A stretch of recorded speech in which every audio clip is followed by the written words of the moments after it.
Horace's Satires is a collection of satirical poems written in Latin dactylic hexameter that established him as one of the leading poets of Augustan age.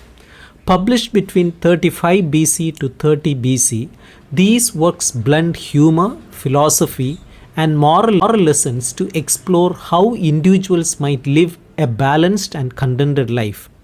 Drawing on Greek philosophical ideals and Roman practicality, Horace's poems address universal themes in a style that is both accessible and reflective. In the first book of Satires, Horace emphasizes the value of contentment and simplicity. He encourages readers to find happiness in what they have rather than chasing wealth or status, which often leads to loneliness and dissatisfaction. His advice extends to relationships where he warns the dangers of adultery, highlighting the physical, emotional, and reputational risks involved. Instead, he champions ethical and realistic relationships, aligning with the Epicurean philosophy of moderation and satisfaction with the attainable. Horace also touches on friendship, urging tolerance for the faults of others as mutual understanding sustains relationships. His critique of Stoic rigidity contrasts with his more flexible and practical approach to morality, emphasizing the need for balance rather than strict adherence to rules. Horace reflects on his literary philosophy as well, discussing his predecessor Lucilius, whose blunt and unpolished style he criticizes. Horace aims to offer refined poetry that delivers meaningful fatherly advice. The first book also includes personal and humorous anecdotes. In one poem, he recounts a journey to Brundisium in 37 BC with notable companions like Maecenas and Virgil, focusing on the mishaps and discomforts of travel rather than political intrigue. Another poem reflects on his modest social origins as a son of freedman, contrasting his peaceful and contented life with the struggles of ambitious social climbers. Horace's humor shines in his depiction of a persistent companion who refuses to leave him alone during a walk on the Via Appia, and in a comical tale narrated by the god Priapus, who scatters a group of witches with an embarrassing noise from his wooden body. The second book of Satires shifts tone slightly, presenting dialogues in which various characters, such as a bankrupt philosopher, a peasant, a mythical seer, and even Horace's own slave, espouse their philosophies of life. These contrasting perspectives serve as a playful counter to Horace's own ideals of moderation and self sufficiency. Throughout both books, Horace's wit, sharp observations, and emphasis on balance and contentment make the satires a timeless exploration of human nature and the challenges of living well. The second book of Horace's Satires continues his exploration of human behavior, philosophy, and social critique, often presented through lively dialogues and humorous scenarios. It begins with a discussion between Horace and the lawyer Trebatius about the challenges of crafting satire.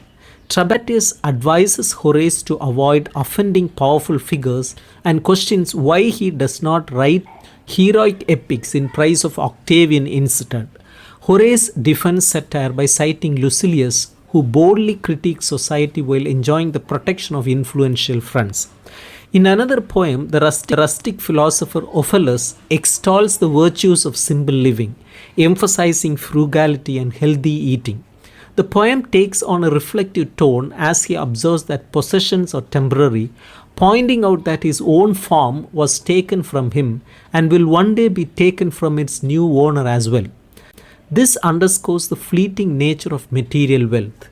A dialogue with the failed businessman Damasippus introduces the Stoic teachings of Stertinius, who claimed that only the wise are truly sane. This leads to a vivid description of various forms of societal madness such as greed, ambition, excess, love, and superstition. The satire paints a colorful picture of the irrational behaviors that dominate human lives.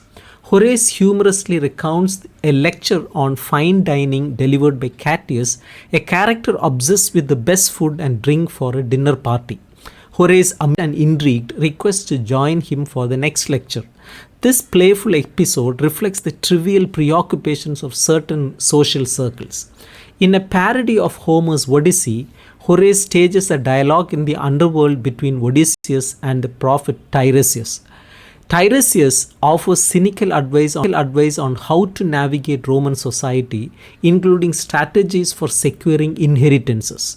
This mock epic poem merges satire of Roman life with a comedic take on the Homeric original.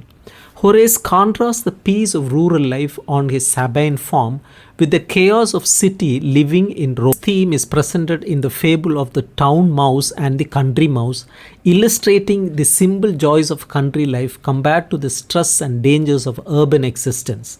In a bold and amusing piece, Horace's slave Davus takes advantage of the Saturnalia festival to criticize his master.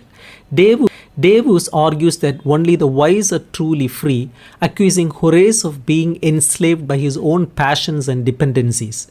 The satire cleverly flips the social hierarchy, exposing the poet's inconsistencies and hypocrisies. The collection concludes with an account of a disastrous dinner party hosted by Nasidinius Rufus.